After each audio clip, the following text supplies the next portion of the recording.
Hi there, my name is Matti Sulanto and this video is not about cameras or lenses. This is about the photography and photographs. But nevertheless, please do stick around because you may just learn how to make a little bit better photos and who knows, you may get inspired by this.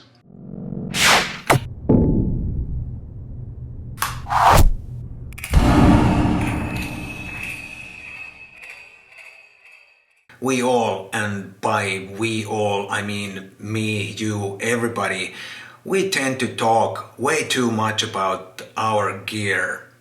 Which camera to choose, which lens is best, and so on. But in the end of the day, all those nice instruments are just tools to make photographs. And if we talk too much about our cameras and lenses and whatever equipment, we have no time to make any photos, and that makes all those nice tools pretty much redundant. And in this video I don't want to talk about any cameras or lenses or any gear.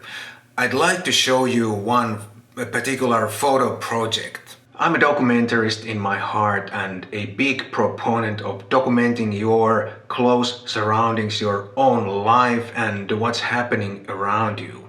And all too often we'd like to think that a photo project should be something epic and we need to travel to another side of the world to make any kind of remarkable photo project. But that's not the case. There are ingredients for a very nice photo project, very close to you, maybe right outside of your door, if you just keep your eyes open. And this particular photo project is exactly like that. But it's not my project. The photographer is Nurul Munira Rohaisan, between friends just Moon. She's a friend of mine and she's from Kuala Lumpur, Malaysia. But why don't I take a Skype call to Kuala Lumpur and let her tell about the project, and while she's doing that we can enjoy some of the photos. Hi Moon, how are you today? Fine, thank you. Kuala Lumpur is a bit rainy at the moment. It's the monsoon season, so I'm staying dry indoors. Great, it's rainy over here too, but a lot darker, I bet. I bet it is. At least we have some sun over here. But let me start asking about your photo project, because I think it's really interesting, and the reason I'm interested in it is that or because you chose such a pretty mundane subject that is close to you. But let me first ask you, what's your background in photography? Well, my background is I am a self-taught photographer. I'm a business student. On my CV, I'm a business student, but I learned photography all by myself. I discovered the photography when I was a student back in Dublin, Ireland. That's when photography started to intrigue me, and I bought my first camera when I was in Ireland. And I'm still using it until today, Olympus E420. It's a good camera. So from there, I did a lot of reading, did a lot of research, and currently right now I'm working as a project manager for Kuala Lumpur International Photo Awards. So it's all tied up, business and photography all jiving together. That sounds really great. Yeah. And now, about your project, how did you start? How did you came up with this idea to do this project? Well, it all started in 2017. I don't have a car, and I'm living here in Kuala Lumpur. And if you don't have a car, you tend to take public transport most of the time. My main public transport is the train. We call it the Mass Rapid Transportation, MRT. So from there, when I take the MRT, I start observing people, and I notice that people during my 40 to 45 minutes commute during the rush hour every single time at 8 o'clock, I notice that people will take that seclude moment during their commuting, and then they try to get a moment to themselves out of their busy life. So this is where I found it interesting. So I try to capture commuters within their personal space. So that is the main objective of the project. All right, all right. So you were observing people, and then you thought, it's a, Yeah. yeah, okay, good.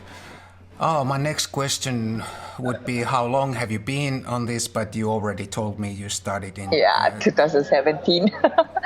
But it took about 2 years of evolving. 2017 was the first draft, and then it evolves again on 2018, just to get that right momentum and the right, I would say that the right composition for the project. Yes, yes. Okay, let's move on to the next one. So, where are you going with this? Are you going to continue this even like further, or is this going to develop to something else? This like the same project, or where is this leading to? Well, currently, right now, it is still remaining as the same perspective.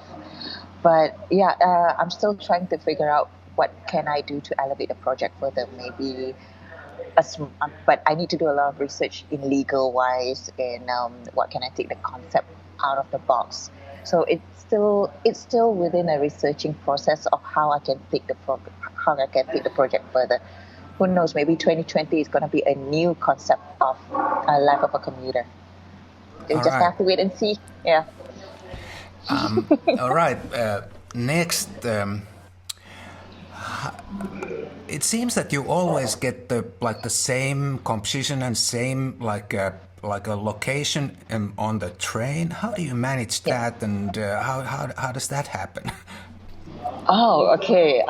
Well, it's a funny story for that. Because there was this 1 month I just took the train without photographing anything, because I tried to figure out the best seating and the best lighting at that point of time, which is at 8 o'clock in the morning, Kuala Lumpur. And because of that, I've noticed that I need to stay in one position. So every single time when I rush to take the train, I need to be at the same spot, which is either at the end of the train or in the beginning of the train.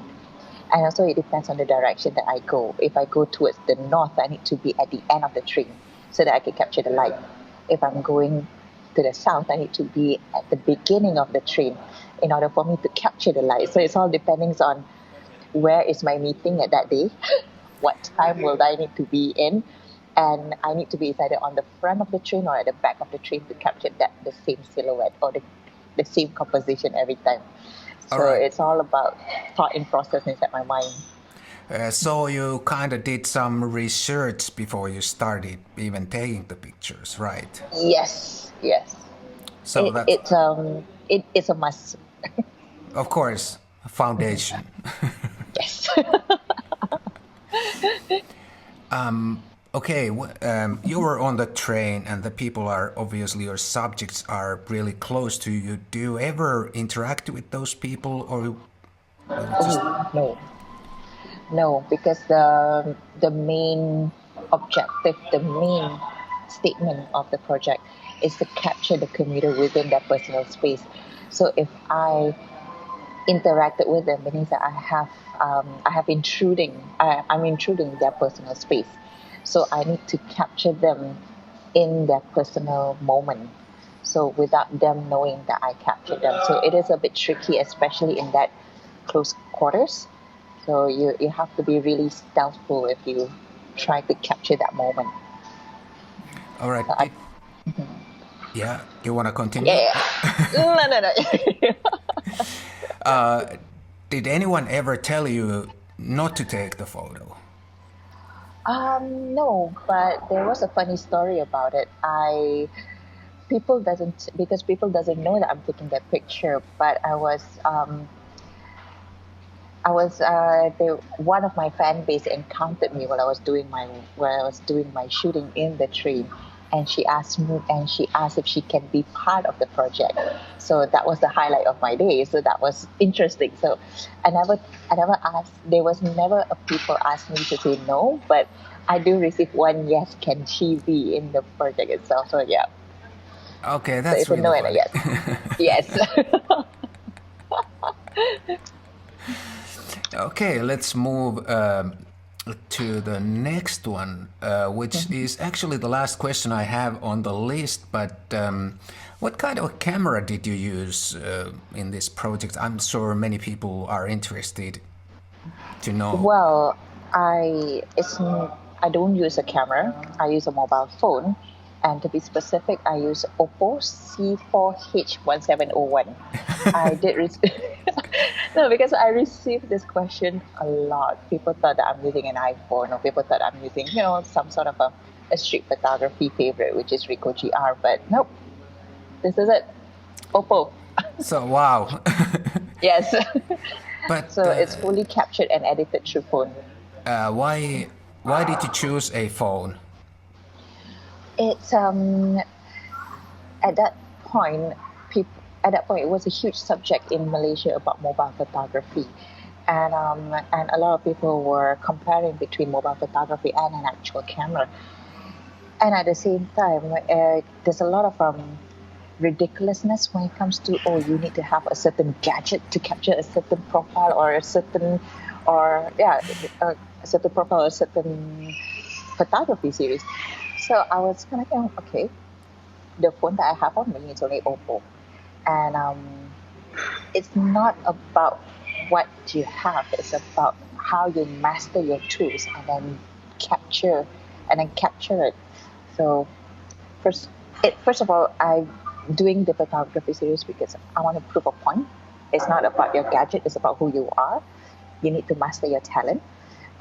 Second of all is because mobile photography, or I would say that a phone, is such a perfect tool for this kind of photo project, because you need to capture them without them knowing you capture them, because the main objective of the project is to capture them within their own personal space when they're recluse into their own personal space. So from the stealth mode, the perfect stealth, I would say, equipment that I have with me was my mobile phone. So it took a while for me to understand the physics of the lenses on Oppo, but once I got it right, that's when I start um, heavily shoots with my phone. That sounds really good, and that's you said it really well. You gotta choose the right tool for the job. Yes. It's not always the biggest and greatest camera. It's just what does the job the best, right? Yes. Yes. So you need to learn. Yes. You also had like an exhibition with these pictures, right? Yeah. I'm gonna have an exhibition with current. Yeah, I had an exhibition before in Mount Roko Photo Festival in Mount Roko, Japan. Um, Sent it over, and I was one of the selected ones. So it was exhibited in Mount Roko. And in next year, 2020, I'm going to have it exhibited here in Kuala Lumpur as part of a picture of life group exhibition. So it's evolved from one point to another. The project is going everywhere. So hopefully by mid 2020, I have already figured out how can I elevate the project even further to make it much more interesting. Wow, that sounds really, really great. Even I've never had a real exhibition, so I envy you. A lot of hard work, I guess. Yeah, nothing comes easy. It's a lot of hard work. Of course, Yeah. always. Yes. Well, I guess that's all I need to know. Thank you so much, Moon, for this interview, and I hope also my audience is going to enjoy this. Okay. Thanks, Matti, for thinking of me regarding about my mundane photo project. Okay, bye. Okay. Bye, Matt. Okay, I lied. We talked about cameras, but not very much. I hope this gave you some idea how to make a photo project happen. It's not always easy, it may take some time, and I also hope this gave you some inspiration and you enjoyed the photos. Thanks for watching, and I'll see you in the next one. And by the way, the next video will be up on the 27th, Friday the 27th, after the Christmas. During the Christmas time, I'm gonna take it easy, enjoy the holidays, and I won't be publishing anything. But I'll definitely see you on the 27th, which will be the last video of this year, and in that video I may talk again a little bit about some gear. Until then, get some great holiday photos and enjoy the Christmas and holidays and whatever you're doing during this time, and until then, bye.